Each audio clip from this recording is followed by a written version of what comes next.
नमस्कार. पुरंदर न्यूज चॅनलमध्ये आपलं सर्वांचं स्वागत आहे. पुरंदर तालुका मेडिकल असोसिएशनच्या अध्यक्षा डॉक्टर वृषालीताई जगताप आणि डॉक्टर दीपक जगताप यांचं पुरंदर न्यूज स्टुडिओमध्ये आपलं स्वागत आहे. आज भारतामध्ये डॉक्टर्स डे साजरा केला जातो. पश्चिम बंगालचे दुसरे मुख्यमंत्री यांच्या नावानं हा डॉक्टर डे साजरा करण्यात येतो. त्यांचा जन्म आणि मृत्यूची तारीख आजची एकच आहे. 80 वर्षाच्या त्यांच्या आयुष्यामध्ये राजकारणाबरोबर फार मोठ्या प्रमाणावर वैद्यकीय सेवेमध्ये त्यांची उत्तुंग अशी कामगिरी आहे. खरं तर डॉक्टरांच्या प्रती आपण काही अभिवादन करावं, त्यांच्या सेवेला अभिवादन करावं, त्यांच्याविषयी ऋण व्यक्त करावे, यासाठी हा डॉक्टर डे आपण साजरा करत आहोत. सासवड शहरामध्ये अनेक डॉक्टर्स आहेत, परंतु डॉक्टर फॅमिली म्हणून डॉक्टर दीपक जगताप यांना ओळखलं जातं. ते स्वतः डॉक्टर आहेत, त्यांच्या पत्नी डॉक्टर आहेत, त्यांचे भाऊ डॉक्टर आहेत, त्यांची बहीण डॉक्टर आहेत, त्यांची दोन्ही मुलं डॉक्टर आहेत. खरं तर हा इतर कुटुंबावर अन्यायच म्हणावा लागेल. इतके जर एकाच कुटुंबाने जर सर्व डॉक्टर्स घेतले तर बाकीच्यांनी करायचं काय, असा बऱ्याच वेळेस मला देखील प्रश्न पडतो. परंतु एक शिक्षणाप्रती अतिशय एक वेगळ्या प्रकारचं प्रेम, त्यांचे वडील एक पुणे जिल्ह्यातील नावाजलेले प्राचार्य होते, एक शिस्तप्रिय प्राचार्य होते. अशा या कुटुंबामध्ये डॉक्टर दीपक जगताप यांनी आपला वैद्यकीय व्यवसाय सुरू केला आणि त्यांना खंबीर साथ पुरंदर तालुका मेडिकल असोसिएशनच्या अध्यक्षा डॉक्टर वृषाली जगताप यांनी दिलेली आहे. सकाळपासून बिझी व्यक्तिमत्व असलेले दोघंही, त्यांना आपल्या स्टुडिओमध्ये यायला उशीर झाला, कारण वैद्यकीय सेवा याला प्राधान्य देण्यामध्ये दोघंही अग्रेसर असतात. रात्री अपरात्री केव्हाही डॉक्टर वृषाली जगताप आपल्या सेवेसाठी मशहूर आहेत. या दोघांशी आपण आज डॉक्टर डेच्या निमित्तानं संवाद साधणार आहोत. नमस्कार. डॉक्टर दिनाच्या आपल्या दोघांनाही हार्दिक शुभेच्छा. पुरंदर तालुका मेडिकल असोसिएशनच्या अध्यक्ष म्हणून वृषालीताई, तुम्ही अतिशय जोमदार कामाला सुरुवात केलेली आहे. पुण्याचं उपनगर म्हणूनच सासवड शहर विकसित होत आहे. त्यामुळं सर्व प्रकारच्या वैद्यकीय सेवा या तालुक्यामध्ये उपलब्ध झाल्या पाहिजेत, अशा प्रकारचा आग्रह रुग्णांचा असतो. परंतु बऱ्याच वेळेस आपण पाहतो तातडीनं रुग्णांना पुण्याला न्यावं अशा प्रकारची अपेक्षा असते. परंतु मूलभूत सुविधा देखील आज सासवडमध्ये अनेक हॉस्पिटलमध्ये चांगल्या प्रकारच्या उपलब्ध आहेत. आणि बऱ्याच वेळेस अनेक डॉक्टरांची खासियत रुग्णांना माहीत नसते, की डॉक्टर दीपक जगताप काय स्पेशालिटी आहेत, वृषाली जगताप कशा प्रकारचे उपचार करतात. याबाबत आपण सातत्यानं सोशल मीडियावर देखील रुग्णांना माहिती देण्याचा प्रयत्न करतात आणि त्यामुळे एक रुग्णांना दिशा मिळते, आत्मविश्वास प्राप्त होतो. मेडिकल असोसिएशनचे अध्यक्ष म्हणून आपण डॉक्टर दिनानिमित्त आपण काय संदेश देऊ इच्छितो? नमस्कार सर. आपण मला या चॅनलवर बोलायला संधी दिली त्याच्याबद्दल मी आपली आभारी आहे. मी डॉक्टर वृषाली दीपक जगताप, पुरंदर मेडिकल असोसिएशनच्या अध्यक्षा आणि नोबल पुरंदर सेंटरची पण अध्यक्ष आहे मी. तर ही 2 पदं सांभाळत असताना माझ्या असं लक्षात आलेलं आहे की आता एरवी आपण डॉक्टरांच्या आणि पेशंटच्या रिलेशनबद्दल बोलतो, डॉक्टरांच्या आणि पेशंटच्या रिलेशन आणि डॉक्टरनी पेशंटला काय सुविधा द्यायला पाहिजे त्याच्याबद्दलही बोलतो. ते तर आम्ही वर्षभर करतच असतो. पण डॉक्टर्स डेच्या निमित्तानं मी असं म्हणते की आता आज मी असं बोलते की डॉक्टरांनीसुद्धा स्वतःची हेल्थ सांभाळली पाहिजे. पुरंदर मेडिकल असोसिएशनचे अध्यक्ष म्हणून आम्ही अनेक कार्यक्रम केलेले आहेत. अध्यक्ष झाल्यापासून मी दिवाळी पहाट म्हणून अंध विद्यार्थ्यांचा एक ऑर्केस्ट्रा केला होता. त्याच्यानंतर महिलांची ट्रीप नेली होती. त्याच्यानंतर महिलांसाठी BC सुरू केली, महिलांचा हळदीकुंकू सुरू केलं. आणि परवा नोबल हॉस्पिटलच्या डॉक्टर पाटील यांच्याकडून आम्ही ब्रेस्ट कॅन्सर आणि बाकीच्या स्त्रियांचे आजार आणि लिव्हर ट्रान्सप्लांटेशन, फॅटी लिव्हर, सगळ्यात अलीकडे 80% पेशंटचे फॅटी लिव्हरचे आहेत, त्याच्या संदर्भात डॉक्टर्स लेडीजचं आम्ही एक CME घेतली होती. अशा अनेक कार्यक्रम केले. वारीमध्ये सुद्धा आम्ही जी हे येते त्याच्यामध्ये सुद्धा आम्ही डॉक्टर जगन्नाथ दीक्षित डाएटचे त्यांचं लेक्चर आणि त्यांचा कॅम्प अरेंज केला होता. त्यांनी जवळजवळ 2000 पेशंट बघितले त्या दिवशी. 2000 पेशंटची ब्लड शुगर तपासली आणि त्यांना मार्गदर्शन केलं. त्याच्यानंतर अग्निकर्म डॉक्टर देशमुखांनी अग्निकर्म म्हणून एक आयुर्वेदातली एक हे आहे चिकित्सा पद्धती आहे ती सांगितली. त्याच्यानंतर डोळ्यांचे डॉक्टर प्रवीण जगताप आणि पुरंदर मेडिकल असोसिएशन तर्फे फ्री डोळ्यांचा चेकअप. नंतर डॉक्टर ढवळेंच्या बरोबर चिकित्सा फ्री. त्याच्यानंतर डॉक्टर कामथेंनी चैतन्य हॉस्पिटलमध्ये आयुर्वेदिक चिकित्सा फ्री. असे आम्ही हजारो पेशंट बघितलेले आहेत वारीच्या ह्याच्यासुद्धा. तर आता मला असं सांगायचं आहे की आता पुरंदर मेडिकल असोसिएशनचे अध्यक्ष म्हणून माझी एक इच्छा आहे की आमचा पुरंदर मेडिकल असोसिएशनचा जो हॉल आहे त्याच्यावरती मला डॉक्टर लोकांसाठी फक्त जिम तयार करायचं आहे आणि तिथं एक चांगला बगीचा निर्माण करायचा आहे की जिथं मुलं खेळू शकतील. संध्याकाळी जसं आपण पालखी तळाची आपल्याला ओढ लागते तसं आम्हाला डॉक्टर लोकांना संध्याकाळी आमच्या असोसिएशनच्या हॉलची ओढ लागली पाहिजे. तिथं लेडीज आणि जेंट्स दोन्ही जिम मला चालू करायची. ती एक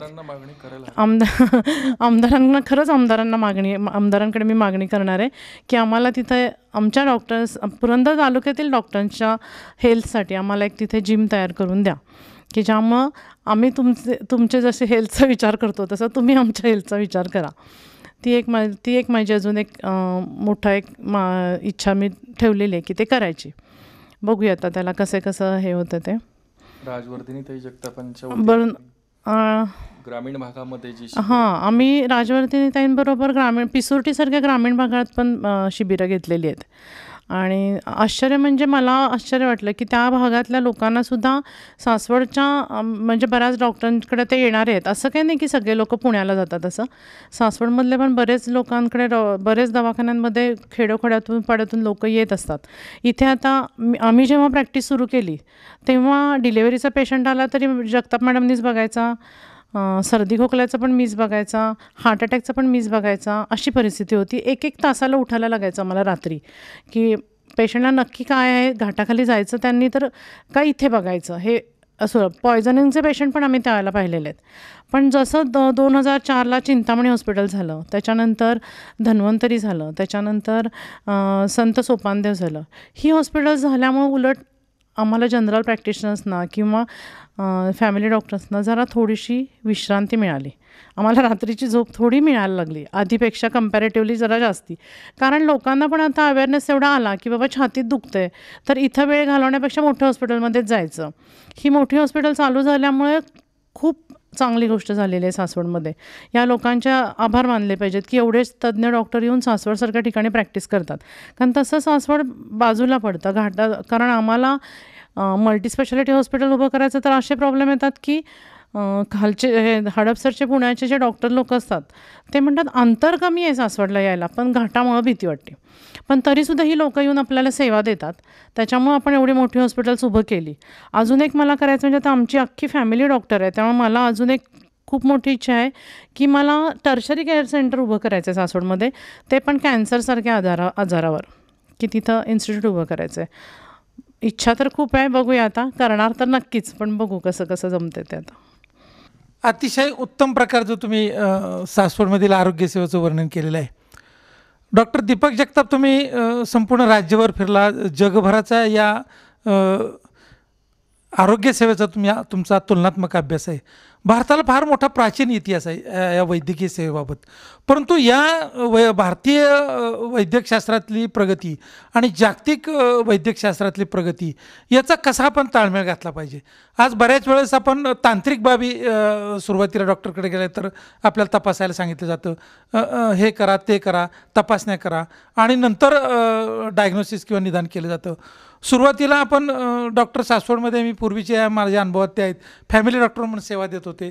नाडी तपासून पाहून डोक्याला हात लावून ते सांगायचे निदान काय झाले काय नाही, किंवा स्त्रियांचं गरोदरपण असेल किंवा प्रसूती असेल त्याबाबत एक घरगुती देखील अनेक डॉक्टरसारख्याच सेवा उपलब्ध होत्या.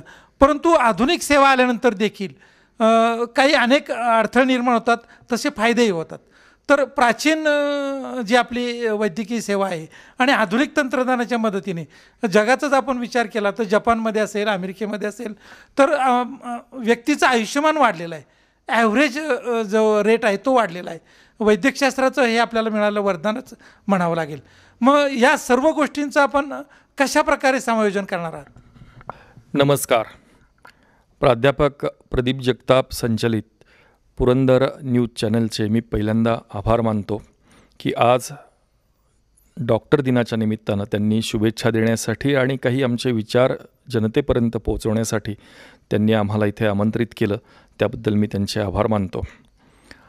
आपण जो प्रश्न विचारलेला आहे की जागतिक स्तरावर काय चालतं किंवा भारतामध्ये त्याची सांगड कशी घालता येईल किंवा ग्रामीण भागापर्यंत हे सगळं तंत्रज्ञान कसं पोहोचवता येईल, सगळ्यात महत्त्वाची जी गोष्ट आहे तर वैद्यकीय व्यवसाय हा मुळामध्ये अत्यंत विश्वासावर चालणारा व्यवसाय आहे.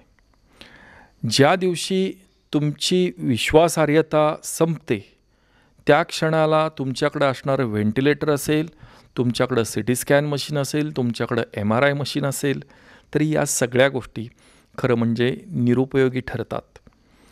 तर तंत्रज्ञान हे कसं वापरायचं याला जी एक सद्सद विवेकबुद्धी प्रत्येक डॉक्टरकडे असली पाहिजे. कारण आजकाल पेशंट आमच्यासमोर साहेब म्हणतात, सर म्हणतात, डॉक्टर म्हणतात, मॅडम म्हणतात, सगळं ठीक आहे, पण बाहेर ज्या चर्चा करतात त्या चर्चा मात्र त्याचे संदर्भ थोडे वेगळे असतात. आणि हे काही दुधाला ताकाला जाऊन भांडं लपवण्याचं काही कारण नाही की असं काही होतं का वगैरे वगैरे. अर्थात अगदी फारच काही वेगळे गैरसमज लोक सांगतात की पेशंटची डेथ 4 दिवसापूर्वीच झाली होती, त्याला व्हेंटिलेटरवर वगैरे ठेवलं, तर ह्या गोष्टी तशा काही होत नाहीत. ह्या गोष्टी साफ चुकीच्या आहेत. कारण मृतदेह 12 तासाच्या वर ठेवताही येत नाही आणि 12 तासानंतर तो कुजायला आणि सडायला लागतो. त्यामुळं हा एक फार जनतेमध्ये मोठा गैरसमज आहे की बिल वाढवण्यासाठी डॉक्टरांनी ठेवलं. असे देशातलेच नव्हे जगातले सुद्धा कुठलेही डॉक्टर असल्या प्रकारचे प्रयोग करत नाहीत आणि त्याच्यामध्ये काही निष्पन्न होण्यासारखं नसतं. आणि ती खरं तर एक अशी वेदनादायी गोष्ट असते डॉक्टरांच्या दृष्टीनं सुद्धा, कारण तोही एक मनुष्यच असतो. हे संपूर्ण नातं जे आहे हे विश्वासावर आधारलेलं आहे. अमेरिकेनं ऐहिक प्रगती केली. आज माझ्याकडे एक अमेरिकेतले एक पेशंट आजच मी बघितले, त्यांना मी काही त्यांच्या मिनियर्स डिसीज, जो बर्फ जिथे जास्त पडतं तर अशा वातावरणामध्ये तो इंडियाना जो परिसर आहे, इंडियाना स्टेट जे आहे शिकागोच्या जवळचं, तर तिथे बऱ्याच वेळा मायनस टेम्परेचर असतं आणि तिथे मिनियर्स डिसीज म्हणजे कानामध्ये आवाज येणं किंवा चक्कर येणं या प्रकारचे पेशंट्स त्या भागामध्ये जास्त आहेत. मी या अगोदरसुद्धा काही वर्षांपूर्वी लार्सन अँड टुब्रोच्या एका इंजिनियरला मी बरं केलं होतं आणि हा आज एक नवीन पेशंट माझ्याकडे आला होता. तर सहज बोलता बोलता तिथली जीवनशैलीच्या बाबतीमध्ये विचारलं तर 18 वर्षाच्या पुढे मुलांना तुम्ही काही बोलूसुद्धा शकत नाही, हे कायदे आहेत त्यांचे.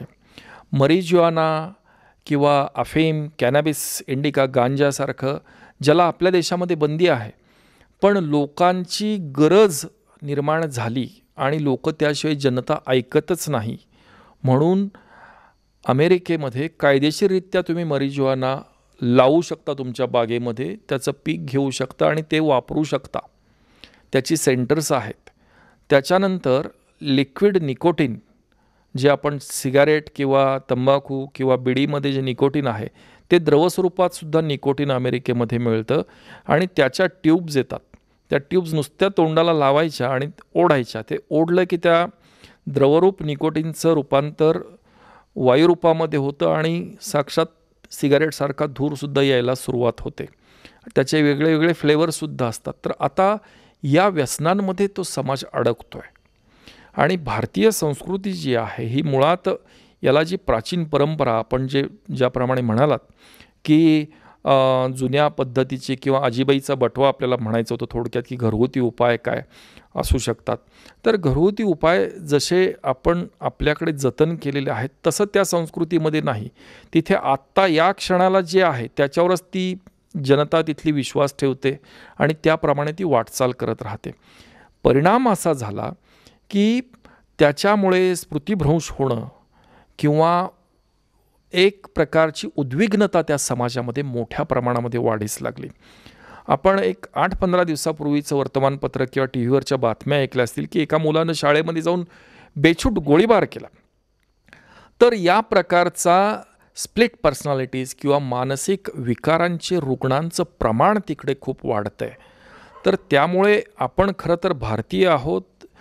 आपले माननीय पंतप्रधान नरेंद्रजी मोदी हे संपूर्ण जगभर भारतीय संस्कृतीचा ते एक प्रचारकच आहेत. खरं तर स्वामी विवेकानंदांच्या नंतर एक जागतिक प्रचारक, हिंदू संस्कृती जगभर नेणारा एक प्रचारक आपल्याला लाभलेला आहे.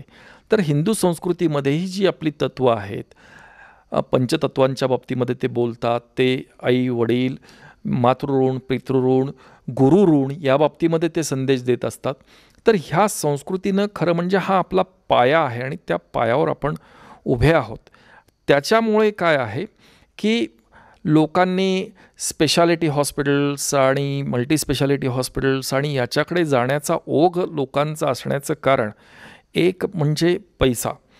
दुसरं कारण असं आहे की डॉक्टरांवर काही वर्षांपूर्वी किंवा अलीकडे सुद्धा हल्ल्यांचं प्रमाण विनाकारणच, म्हणजे ज्याचा नातेवाईक किंवा कोणी दगावलेला असेल ती लोकं बाजूला राहतात आणि त्या ठिकाणी स्थानिक कोणी पुढारी, त्याचं नाव त्याला कुठं नगरपालिकेला उभं राहायचं आहे किंवा कुठं इलेक्शनला उभं राहायचं आहे, मग तो मी किती रुबाबदार आहे हे दाखवण्यासाठी सॉफ्ट टार्गेट म्हणून त्या डॉक्टरला हाणामाऱ्या करणं, त्यांच्या स्टाफला हाणामाऱ्या करणं किंवा हॉस्पिटलची मोडतोड करणं, हे प्रकार करून मी कसा हिरो आहे आणि मी कसं त्यांना वाकवलं वगैरे हे दाखवण्याकडे कल लोकांचा व्हायला लागला.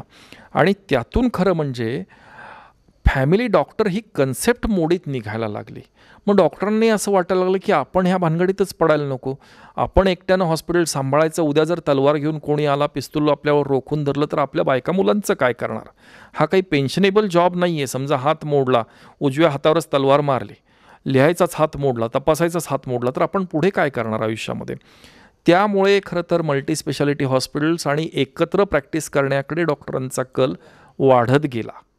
ही त्याची समाजातली प्रमुख कारणं आहेत.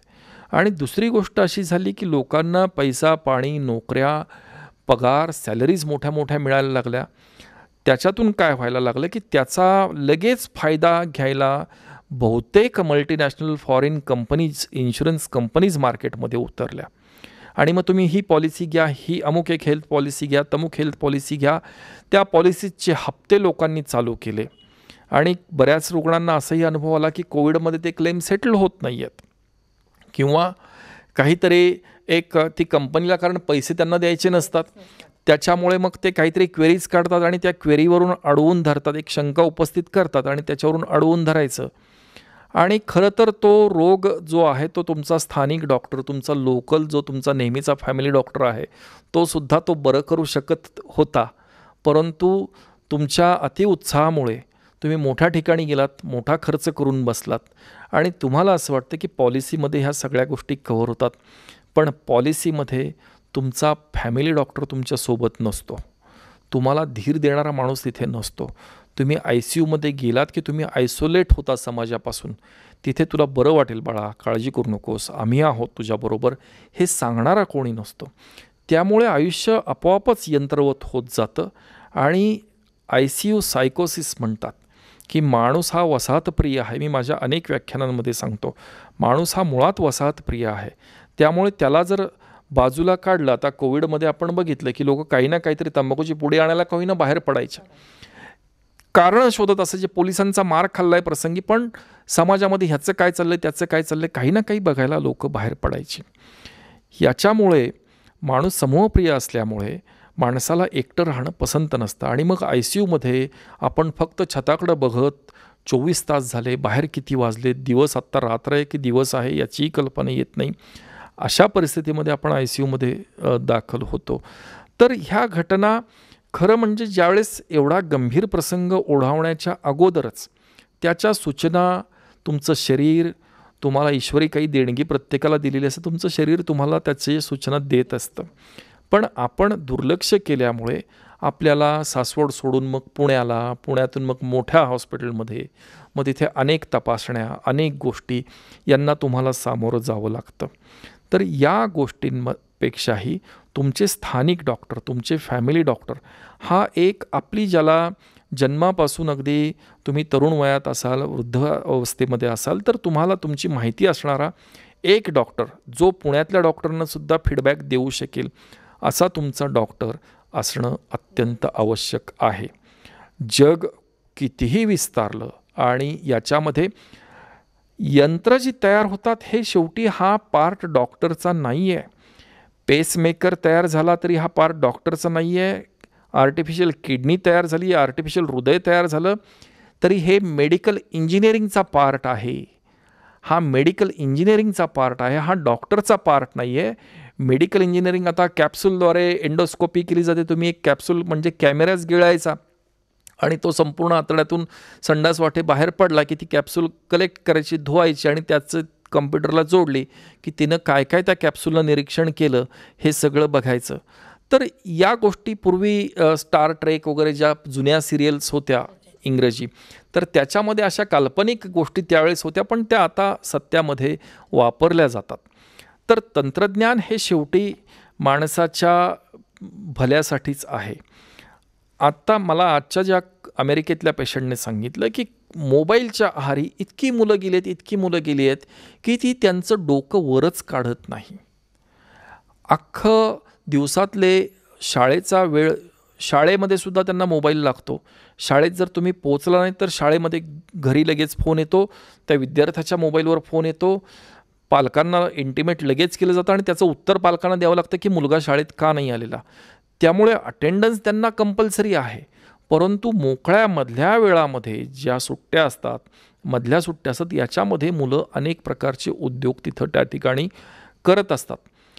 ह्याचं प्रमाण आणि मोबाईलचं प्रमाण एक काळ असा होता, 1-2.5 वर्षापूर्वी, की अरे मोबाईल घेऊ नकोस किंवा एवढा वेळ काय त्या मोबाईलकडे बघत बसला आहे, इतकं काय त्या मोबाईलमध्ये बघण्यासारखं आहे, असं ओरडायला लागायचं. दुर्दैवानं जगाचं चक्र असं काही फिरलं की कोविड आला आणि कोरोनामुळे सगळं ऑनलाईन शिक्षण झालं. आता मुलांना फोर्स करायला लागतं की अरे मोबाईल घे, मोबाईल जवळ नाही आहे. म्हणजे हा सगळा विरोधाभास आहे. परंतु मोबाईल आजच्या या डॉक्टर्स डेच्या निमित्तानं, जसं डॉक्टर वृषाली जगतापांनी डॉक्टरांच्या आरोग्यासाठी काही सूचना त्यांच्या मांडल्या, तशा मी पण समाजाप्रती काही सूचना मांडतो की आपला स्क्रीन टाईम जो आहे हा स्क्रीन टाईम कमी होणं आवश्यक आहे.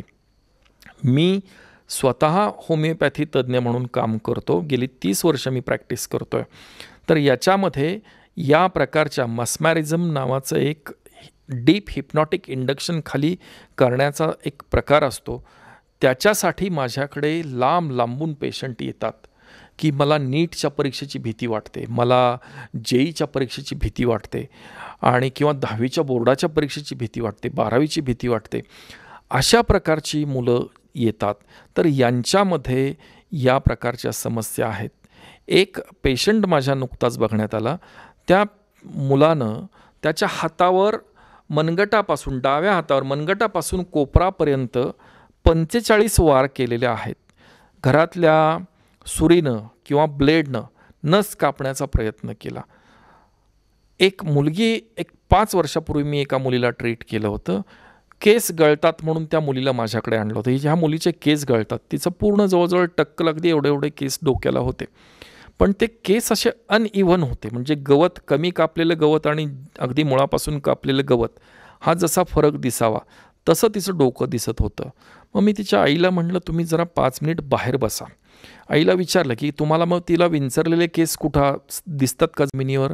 तर आईला पण असा प्रश्न पडला की अरे विंचरलेले केस तर आपण बघण्यात नाही आलेले. तर म्हणले मी लक्ष ठेवेन. म्हटलं तुम्ही जरा वेळ बाहेर बसा. मग त्या मुलीला मी थेट प्रश्न विचारला, तू तुझे केस उपटतेस ना? तिनं 2 मिनिट माझ्याकडे बघायला लागली ती आणि 2 मिनिटांना म्हटली मी होय, मी केस उपटते. उपटून काय करतेस? तर मी केस खाते. याला ही एक मानसिक विकार आहे, याला ट्रायकोफिलोमॅनिया. आपली मुलं अशा आजारांना बळी पडतात.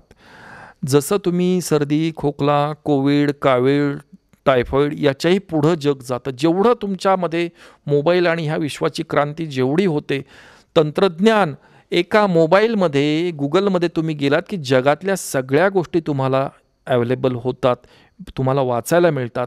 पण ह्या तंत्रज्ञानाचा जसे फायदे आहेत तुमचे ज्ञान प्रगल्भ करण्यासाठी, तसे त्याचे विपरीत परिणामसुद्धा आहेत. तर अशा प्रकारच्या विकारांना मुलं अलीकडे बळी पडत आहेत आणि हे मला प्रकर्षानं गेल्या ह्या कोविडच्या लॉकडाऊनच्या काळामध्ये सुद्धा हे मला खूप जाणवलं आणि सध्यासुद्धा ही परिस्थिती आहे. त्यामुळे आईवडिलांनासुद्धा वडील आले की वडील कंटिन्युअस मोबाईलमध्ये असतात. आता ते मोबाईलमध्ये ऑफिसच्या कामामुळे पण असू शकतात किंवा मग मित्रांशी गप्पा मारण्यात मोबाईलमध्ये असू शकतात. आईचंसुद्धा मोबाईलमध्येच लक्ष. मुलं त्यामुळं आली आपल्या आपल्या बेडरूममध्ये जाऊन मोबाईल गेम्स खेळत बसतात. त्या गेम्सच्या आहारी इतके गेले की मागे एक शक्तिमानसारखं गोल फिरायचं आणि वरनं उडी टाकायची. तर बऱ्याचशा मुलांनी देशभरामध्ये उड्या टाकल्या आणि त्यांचं निधन झालं त्या ह्याच्यामध्ये. शेवटी त्या शक्तिमानला येऊन सांगावं लागलं की हे सगळं खोटं आहे, मी पात्र रंगवतो ते टी व्हीवरचं, हे खोटं आहे, असं कृपया करू नका. तर इथपर्यंत मजल जाते. तर मानसिक अवस्था मुलांची बिघडू शकते. ऑटिझम नावाचा एक वेगळा मानसिक विकार आहे. बरीचशी मुलं ऑटिस्टिकसुद्धा अलीकडे दिसतात. ऑटिझम म्हणजे स्वमग्नता, ज्याला तुम्ही मतिमंद म्हणायचं कारण नाही. मतिमंद हा प्रकार वेगळा आहे. स्वमग्नता, त्या मुलाला 3 वर्षाचं झालं आहे पण त्याला पप्पा म्हणता येत नाही आहे, मम्मा म्हणता येत नाही आहे. ग्रास्पिंग पॉवर, किंवा 7-8 वर्षाची मुलं, त्यांना ABCD लिहिता येत नाही आहे. त्यांना काय हवं आहे ते हातामध्ये आणून दाखवतात. गवार खाणार का तर ते चित्र दाखवत आहेत पण तो शब्द ते उच्चारू शकत नाही आहेत. ही स्वमग्न मुलांचं प्रमाण वाढतं आहे. त्यामुळे एकंदरीत सामाजिक आरोग्य जर तुम्हाला सांभाळायचं असेल तर मला असं वाटतं की याच्यामध्ये पालकांनी जागं राहणं अत्यंत आवश्यक आहे. एक गोष्ट. दुसरी गोष्ट, तुमच्या जवळचे डॉक्टर, त्यांची डिग्री कुठली आहे आणि ती किती क्वालिफाईड आहेत आणि परदेशात शिकलेत का भारतात शिकलेत हे बघण्याचं कारण नाही आहे. पण हा थर्ड पार्टी ऑब्झर्वर असतो खरं म्हणजे. त्यामुळे पुरंदर तालुक्यातल्या डॉक्टरांच्या बाबतीतच मी बोलतो फक्त की इथे प्रॅक्टिस करणारे डॉक्टर सगळेच डॉक्टर सिन्सिअर आहेत. तुमचे जे डॉक्टर असतील, फॅमिली डॉक्टर, यांच्याशी प्रामाणिकपणे जाऊन तुम्ही बोलत जा आणि मुलांना बोलू द्या. तुम्ही मुलांना बोलूच देत नाही. ह्याला हे होतं आहे, आईनंच वडिलांनीच तक्रारी सांगायच्या, मुलीला काय होतं आहे वडिलांनीच सगळं सांगायचं, आईनं सगळं सांगायचं. त्या मुलांना पण बोलतं होणं गरजेचं आहे. त्यामुळे पालकांनी ही जबाबदारी स्वीकारली पाहिजे की आपली मुलं बाहेर काय करतात यापेक्षा घरातसुद्धा काय करतात. बाहेर काय करतात हे तुम्हाला समजायला मार्ग नाही, पण घरात काय करतात हे तुमच्या समोर घडणाऱ्या गोष्टी असतात. तर याच्यामध्ये पालकांचं दुर्लक्ष होतं आहे. आणखीन एक गोष्ट सांगतो की पुरंदर, मी रोज माझा जाण्याचा जो मार्ग आहे, महाराष्ट्र एज्युकेशन सोसायटीचं जे आपलं हायस्कूल आहे, MS वाघिरे हायस्कूल, त्या वाघिरे हायस्कूलच्या गेटमधून मी शाळा सुटायच्या वेळेस अगदी 12-13 वर्षाची मुलं स्प्लेंडर गाड्या घेऊन येत आहेत. पोलिसांनी, नगरपालिकेनं आणि पालकांनी याच्यावर लक्ष ठेवणं गरजेचं आहे. 12-13, ज्या मुलाला मिशासुद्धा 5वी-6वीतलं मुलगंसुद्धा स्प्लेंडर गाडी घेऊन येत आहे, तो तुमचाच मुलगा असू शकेल कदाचित. स्प्लेंडर गाडी घेऊन येते, 3-4 गाडीवर बसवतो. अशी 10-20 जणांचं टोळकंच्या टोळकं मला रोज बघायला मिळतं. खरं म्हणजे पोलिसांनी, नगरपालिकेनं आणि संबंधित पालकांनी शाळा सुटायच्या वेळेस जाऊन एकदा याची चौकशी केली पाहिजे, किंबहुना रेड करणं आवश्यक आहे. कारण लायसन्स नसताना त्या मुलाच्या जीवाला धोका आहे, मागं 3 जण जे बसवलेत त्यांच्या पण जीवाला धोका आहे. तर ह्या गोष्टींमध्ये तात्पर्य एवढंच आहे की सामाजिक भान हे ठेवून आपलं अपत्य काय करतं आहे. कारण काय आहे की फॅमिली छोट्या झाल्यात, 1 किंवा 2च मुलं असतात लोकांना, आणि ते एकुलता एक मुलगा किंवा एकुलती एक मुलगी बिघडल्यानंतर किंवा काही त्याला व्यसन लागल्यानंतर डॉक्टरांकडे येण्यापेक्षा तुमचं लक्ष हवं आणि तुमच्या फॅमिली डॉक्टरांशी तुमच्या मुलाचा आणि मुलीचा संवाद हवा. ही गोष्ट आजच्या डॉक्टर दिनाच्या निमित्तानं लक्षात ठेवा. ज्यावेळेस तुमचे आणि डॉक्टरांचे संबंध अतिशय चांगले असतील त्याच वेळेस ह्या गोष्टी शक्य आहेत. आणखीन जाता जाता, डॉक्टर हा शेवटी माणूस आहे आणि त्यानं संवेदनशील असलंच पाहिजे. माझ्यामध्ये जी संवेदनशीलता आहे मी ती माझ्या मुलांमध्ये पूर्णपणे उतरवण्याचा प्रयत्न केलेलाच आहे. कारण संवेदनशील नसाल तर मग तुम्ही, आणि इतर बिझनेस करणारी जी लोकं आहेत की जी फक्त फायदा आणि फायदा आणि फायदा याच्यासाठीच व्यवसाय करतात, याच्यामध्ये काही फरक राहणार नाही.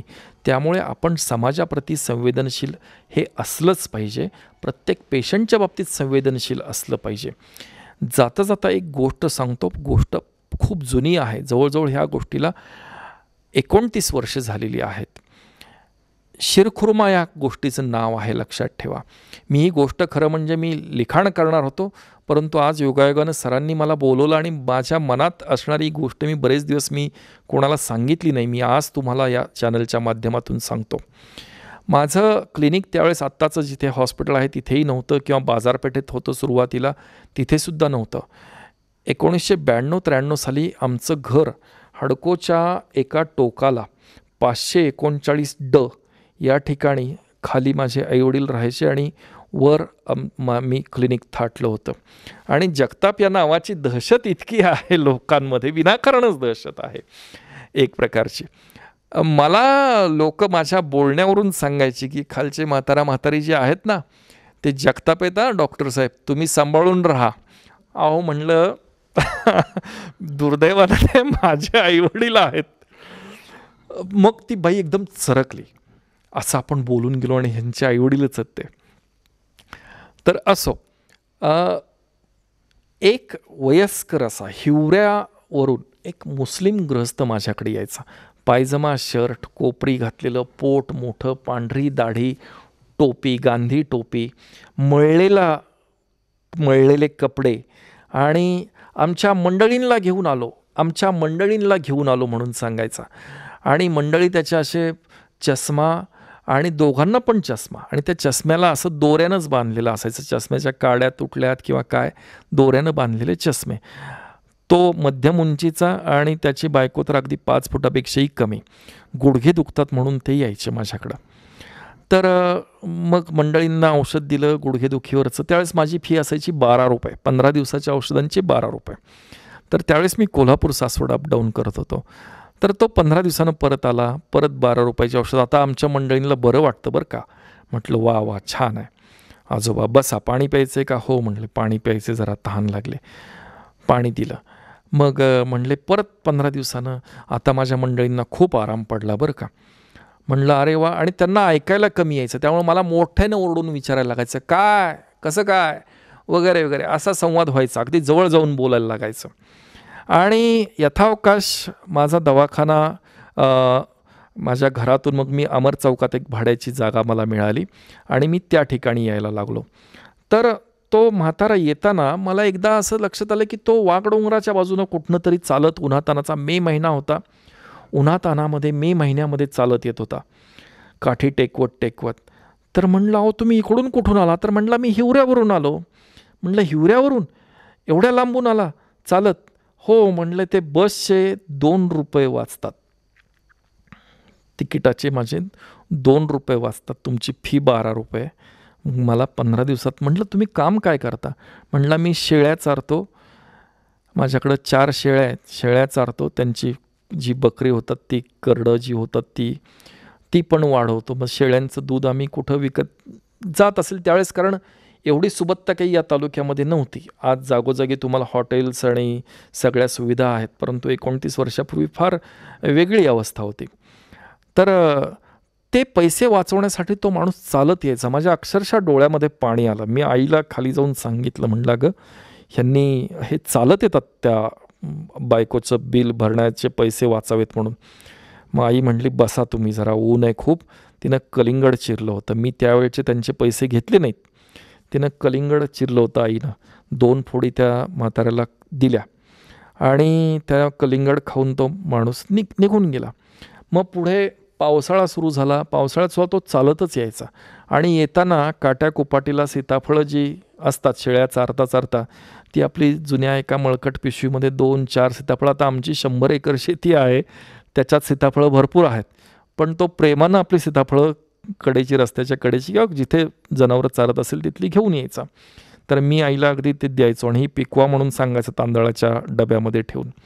ती सीताफळंसुद्धा आम्ही खायचो आणि तो विचारायचा सीताफळं चांगली होती ना? म्हणायचं हो. मग थंडी सुरू झाली. मग थंडीमध्ये माझा एक जुना कोट होता, मी तो कोट त्यांना दिला वापरायला. त्याच्यानंतर तो 3 वर्ष तो म्हातारा माझ्याकडे येत होता.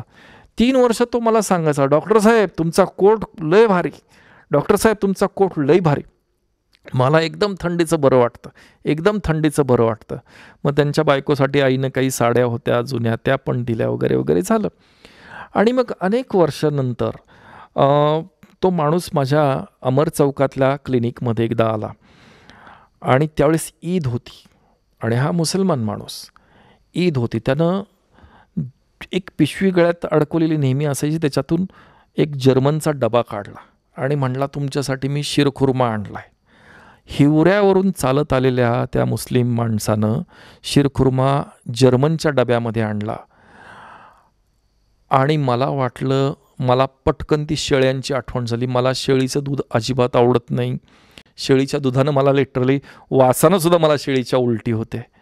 पण त्यानं इतकं प्रेमानं तो शिरखुर्मा आणला आणि मी, आमची शारदा म्हणून मुलगी होती, मी त्या शारदाला म्हणलं, शारदा रिसेप्शनिस्ट होती, शारदा म्हणलं काहीतरी जाऊन खालून फरसाण बिरसाणचं एखादं पाकिट घेऊन ये म्हणलं. म्हाताऱ्यानं उगाच आता म्हणलं यानं तापच दिला डोक्याला. पण मी हे सगळं हसत हसत बोलत होतो की त्याला ऐकायला येत नाही आहे आणि मला ते नको झाला आहे शिरखुर्मा. पण मी त्यानं प्रेमानं आणला म्हणून म्हटलं, जसं औषध डॉक्टरांनी दिलेलं लोक नाक बंद करून पितात, तसं मी श्वास रोखून तो शिरखुर्मा एका गटक्यात पिऊन टाकला आणि डबा धुवून त्यांना त्याच्याबरोबर एक फरसाणचं पाकिट आणि काहीतरी आणलं होतं ते देऊन टाकलं. जाताना तो माणूस थोडासा मागं वळाला, म्हणला, डॉक्टर साहेब आता मला ऐकायला सुद्धा येतं. माझा श्वास जागेवर थांबला. आता मला ऐकायला सुद्धा येतं. माझ्या एका पुतण्यानं आर्मी हॉस्पिटल नेऊन मला हे कानात यंत्र बसवलं आहे. म्हणजे मी म्हणलं, बाप रे, ह्याला हे शारदाचा आणि माझा, त्या आमच्या रिसेप्शनिस्टचा आणि माझा सगळा संवाद या माणसानं ऐकला आहे. तरीसुद्धा तो बिचारा चिडला नाही, रागवला नाही. तर लोक संवेदनशील असतात तुमच्याबद्दल. माझे असे अनेक पेशंट, तुम्ही वृषाली जगतापांना विचारा, माझ्या रोजच्या डब्याच्या पिशवीमध्ये काही ना काहीतरी, सोनपापडी असेल, कोणी केळी आणून देतं, कोणी सफरचंद जाता देऊन जातं, कोणी लाडू. दिवाळीला मला इतके डबे येतात, किंवा आत्ता नुकतंच ईदचा कार्यक्रम झाला, रमजान ईदला मला लिटरली मी घरी 11 वाजता पोहोचलो. कमीत कमी मला 6 ठिकाणी जावं लागलं.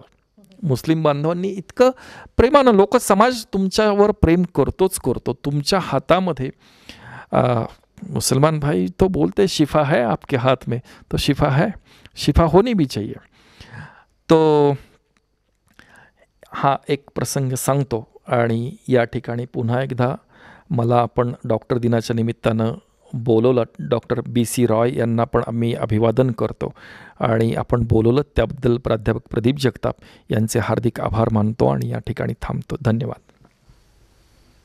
या दीपक डॉक्टर आणि वृषालीताई जगताप या डॉक्टरांनी एक समाजामध्ये कशा प्रकारची प्रतिमा डॉक्टरांची असते, फॅमिली डॉक्टरांपासून आंतरराष्ट्रीय पातळीवर कशा प्रकारे आरोग्याची काळजी घेतली पाहिजे, फॅमिलीने आपल्या मुलांकडे कसं लक्ष दिलं पाहिजे, डॉक्टरांनी स्वतः आपल्या आरोग्याकडे कसं लक्ष दिलं पाहिजे, यासाठी काय उपाययोजना केल्या पाहिजेत, संवाद कसा राखला पाहिजे, खऱ्या अर्थानं सर्व समाजालाच एक दिशा देण्याचा या डॉक्टर दाम्पत्यांनी प्रयत्न केलेला आहे.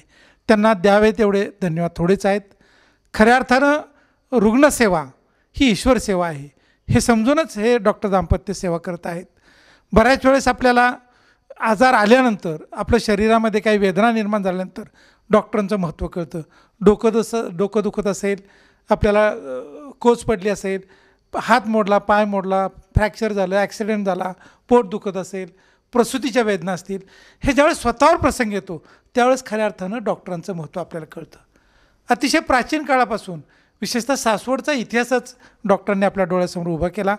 आणि रुग्णाचं आणि डॉक्टरचं नातं कसं असतं आणि डॉक्टरांनी स्वतःसाठी सुद्धा काय काळजी घेतल्या पाहिजेत, या दाम्पत्यानं आपल्याला एक समाजाला, डॉक्टरांना आणि रुग्णांना देखील दिशा देण्याचा प्रयत्न केलेला आहे.